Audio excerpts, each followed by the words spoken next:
क्या है असली होली? संत गरीबदास जी महाराज जो बता रखे हैं, हमें राम नाम की होली खेलनी है, ना कि यह दिखावटी होली जो मुंह थोबड़े लाल काले पीले कर लेते हैं। ये होली नहीं होती। असली होली वो है जो राम नाम की होली खेली जाए। ऐसे होली थोड़े तो कुत्ते सुअर भी लौटते रहते कीचड़ में, क्या वो तो होली है? आखिर क्यों मना करते हैं रंगों की होली खेलने के लिए? कोई ग्रंथ में नहीं लिख रखा, किसी भी पुस्तक में ये नहीं है कि भी होली खेल लो। होली खेल लो तो भगवान के राम नाम की होली खेल लो, बंदी छोड़ के नाम की होली खेल लो। ये कोई कहीं भी नहीं लिख रखा है अगर भी होली खेल लो। ये जो ड्रामे चल रहे हैं होली के, ये सब फालतू है। क्या संत रामपाल जी ब्रह्मा विष्णु महेश की भक्ति छुड़वाते हैं? पहले एक नंबर पर जो गुरु रामपाल जी महाराज नाम देते हो, ब्रह्मा विष्णु महेश का देते हैं सबसे पहले। बताओ कौन कहता है इनकी भक्ति? हमारे गुरु जी जो संत रामपाल जी महाराज है, वो ब्रह्मा विष्णु महेश की भक्ति छुड़वाते नहीं, बल्कि उनकी सही विधि बताते हैं, सही मंत्र देते हैं, जिस मंत्र को जाप करके ब्रह्मा विष्णु महेश की भी प्राप्ति हो जाए और उससे ऊपर परमात्मा की प्राप्ति हो जाए। देखिए जो नकली धर्म गुरु हैं, कोई हरे राम, कोई हरे कृष्ण, कोई हरे राम राधे श्याम सब मिलाते हैं, कोई मंत्र है, कहाँ भी इसका प्रमाण है? गीता वेद शास्त्र कहाँ भी प्रमाण है इसका? मैं बताता हूँ हमारे गुरु जी जो इसका प्रमाण कहाँ पे लिखा हुआ है, जो इनको ब्रह्मा विष्णु महेश का मंत्र कहाँ पे? और संत गरीबदास जी महाराज ग्रंथ साहिब खोल के देखिए, उसमें लिखा हुआ स्पष्ट कि ब्रह्मा जी का मंत्र कौन सा, विष्णु जी का मंत्र कौन सा है।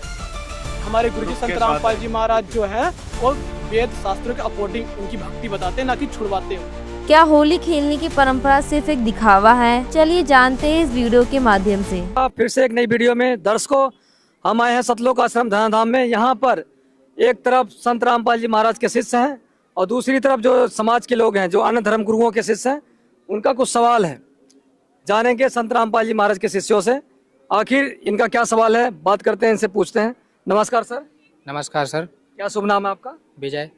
विजय जी, ये बताइए आपका क्या सवाल है संत रामपाल जी महाराज के शिष्यों से? सर, इनके गुरुजी संत रामपाल जी महाराज जी होली खेलने से मना करते हैं। ये तो कई दिनों से खेलते आ रहे हैं, जैसे हमारे पुराने बूढ़े बुजुर्ग जो लोग हैं वो खेलते आ रहे हैं, मना क्यों करते हैं? चलिए, इनका सवाल ये है कि जो होली है उसको मना करते हैं इनके गुरुजी। आप लोग बताइए इसमें कौन सवाल का जवाब देना चाहेगा? ये कोई ग्रंथ में नहीं लिख रखा, किसी भी पुस्तक में ये नहीं है कि भी होली खेल लो। होली खेल लो तो भगवान के राम नाम की होली खेल लो, बंदी छोड़ के नाम की होली खेल लो।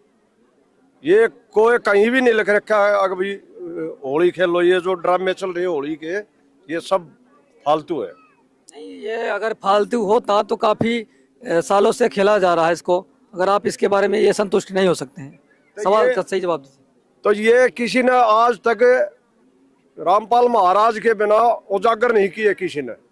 ऐसे ही जो दबाते ला रहे थे शुरू से। आप बताइए सर, मैं इसका प्रमाण दिखाओ ना। देखिए एक गरीबदास जी महाराज जी की वाणी है कि कदे न हो ऐकाज राम रंग होरी हो। अर्थात जो संत गरीबदास जी महाराज जो थे सन 1734 ईस्वी में, जब संत गरीबदास जी महाराज जब धरती प्रकट हुए थे, तो उन्होंने बताया था कि असली होली कौन है? असली होली वो है जो राम नाम की होली है। हमारे गुरु जी कहते हैं राम राम रंग होली हो, कदे न हो ऐकाज, ऐसे गुरु जी की वाणी है। तो हमें जो हमारे संत गरीबदास जी महाराज जो बता रखे हैं, हमें राम नाम की होली खेलनी है, ना कि यह दिखावटी होली जो मुंह थोबड़े लाल काले पीले कर लेते हैं। ये होली नहीं होती। असली होली वो है जो राम नाम की होली खेली जाए। ऐसे होली थोड़े तो कुत्ते सुअर भी लौटते रहते हैं कीचड़ में, क्या वो तो होली है? असली होली तो वही होती है भाई, जो संत रामपाल जी महाराज हमारे गुरु जी बताते हैं कि राम रंग होली।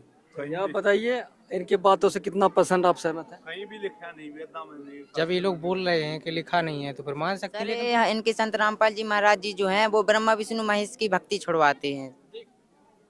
चलिए, इनका सवाल ये है कि इनके गुरुजी, आपके गुरुजी ब्रह्मा विष्णु महेश की भक्ति छुड़वाते हैं, इसके बारे में कौन सवाल जवाब देना चाहिए? ये कौन कहता है कि ब्रह्मा विष्णु महेश की भक्ति छुड़वाते हैं?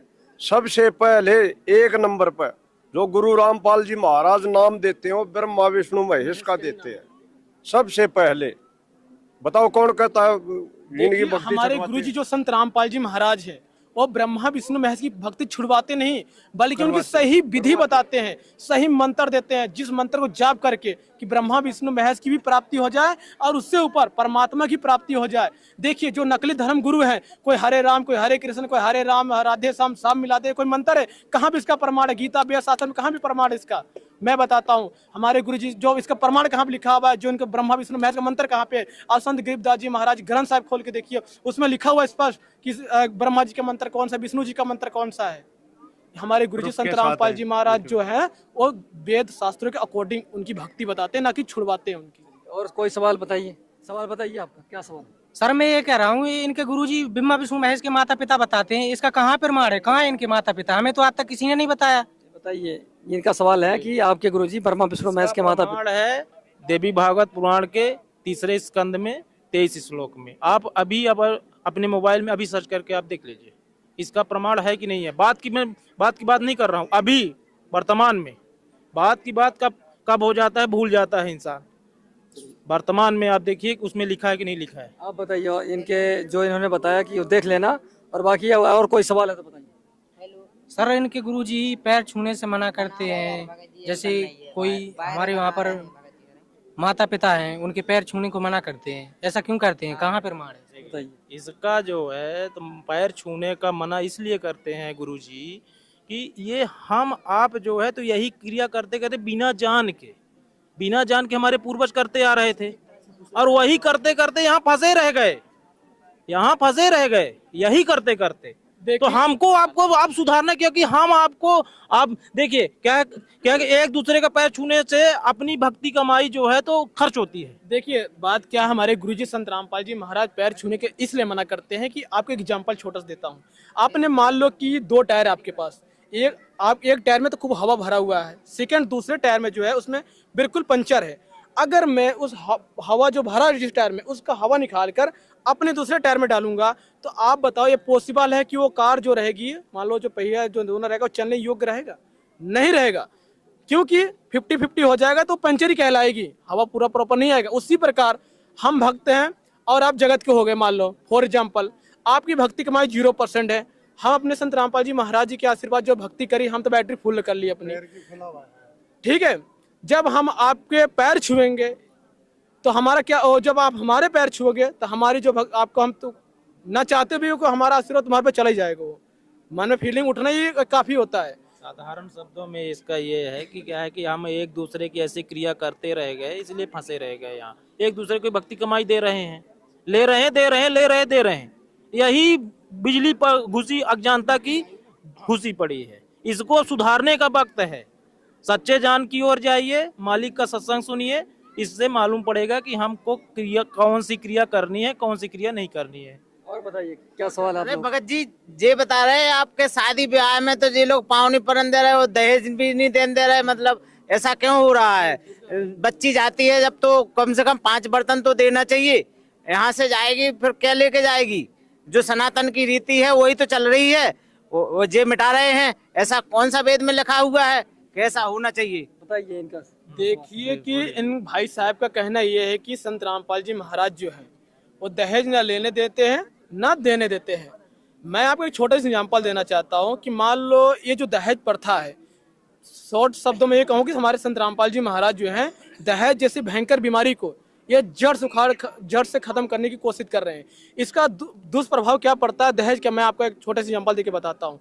मान लो किसी इंसान के या किसी भी मतलब कोई है, उसकी 4 से 5 पुत्रियां हैं, ठीक है, और उसकी कमाई 0% है, तो आप ही बताइए क्या वो दहेज देने योग्य रहेगा?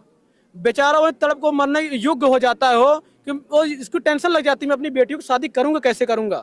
आज वही संत रामपाल जी महाराज जो है कि दहेज जैसी राक्षस से बीमारी को जड़ से खत्म करके और उसको सभ्य समाज तैयार करें, जो एक नॉर्मल तरीके से, जो रामायणी को कहते हैं, रामायणी तरीके से शादी मतलब करवा रहे हैं, ताकि भगत जो जगत के लोग हैं, जो भगत के लोग जिनके 4 से 5 पुत्रियां, उनको किसी प्रकार का तकलीफ ना हो शादी करने में बेटियों की। हाँ भगत जी ये बात है। और हमारे पूरे जितने पूर्वज हैं, देवी देवता हैं पूरे, जैसे ब्रह्मा विष्णु महेश हैं, इनकी भक्ति भी छुड़वाते हैं। हम सनातन से चले आ रहे हैं, इनकी सारी भक्ति चली आ रही है। और अभी हम कुंभ में भी गए थे, तो कुंभ में बहुत सारी जनता, कम से कम 44,000 करोड़ जनसंख्या थी। कम से कम तो यहाँ के लोग का सभी पागल थे कि वहां पर गंगा नहाने के लिए गए थे। तो कुंभ नहाने से मोक्ष मिलता है, और कुंभ नहाने से 144 बार में तो आया है 44 साल में कुंभ, तो हम लोग नहाने के लिए गए थे। वहाँ पर मोक्ष मिलता है, सभी साधु संत मिलते हैं। क्या गंगा कहना चाहेंगे जो इन्होंने अभी बोला कि हम कुंभ नहा के आए हैं और कुंभ कौन देना चाहेगा, आप बताइए इसमें। देखिए क्या है कि वहाँ जी कुंभ में अभी वर्तमान में आज की ही खबर मैं देखा हूँ दैनिक जागरण में, छत्तीसगढ़ के 10 व्यक्ति मार गए दुर्घटनाग्रस्त में, एक बोलेरो की और बस की टक्कर। वहाँ कुंभ में नहाने नहीं गए थे और मर गए, काल के गाल में चले गए। तो वहाँ का आप कह रहे हैं कि वहाँ हम कुंभ में नहाने से, गंगा नदी नहाने से क्या मोक्ष थोड़ी मिलता, नहीं मिलता। हमारे गुरु जो धर्म शास्त्र हैं वो बताते हैं कि कुंभ नहाने से मोक्ष मिलता है। देखिए भाई साहब का कहना है कि कुंभ नहाने से मतलब लाखों करोड़ों श्रद्धालु वहाँ नहाने जा रहे हैं।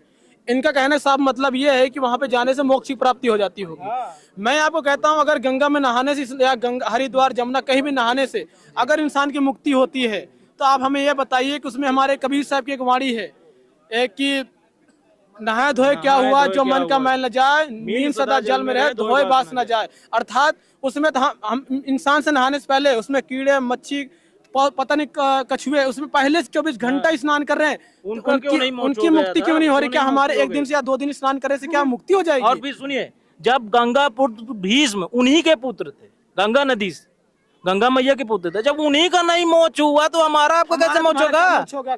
वो जब उन्हीं का नहीं मोक्ष हुआ था, अब बताइए। इसलिए ये एक सटीक उदाहरण है, सटीक, इससे ही समझ में। आज बागेश्वर धाम जी हैं जो महाराज जी हैं, बागेश्वर धाम जी महाराज जी बता रहे थे कि सभी लोग आइए यहाँ पर मोक्ष होता है।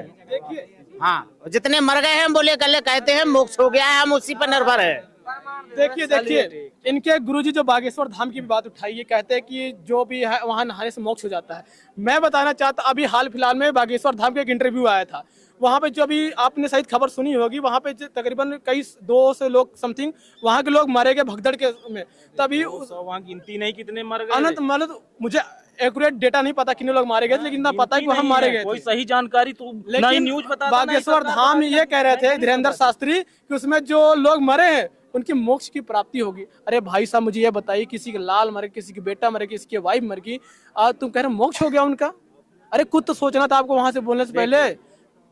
क्या है, यही अज्ञानी संत मानव जीवन को बर्बाद कर रहे हैं, झूठा ऐसे प्रचार करके कि वहां गंगा नदी में जाने से, प्रयागराज में जाने से, गंगा नदी को डुबकी लगाने से मोक्ष मिल जाता है। ये जो है तो हमको आपका जीवन बर्बाद कर रहे हैं। मानुष जन्म पाए के किया न हर से, आप पछताए क्या हुआ चिड़िया चुग गए खेत। मानुष जन्म दुर्लभ है, मिले न बारंबार, जैसे तरवर से पत्ता टूट गए फिर बहु न लगता डार।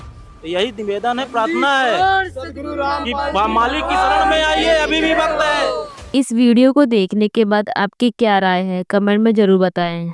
ऐसी ही और वीडियो देखने के लिए हमारे चैनल को सब्सक्राइब करें और वीडियो को ज़्यादा से ज़्यादा शेयर करें। धन्यवाद।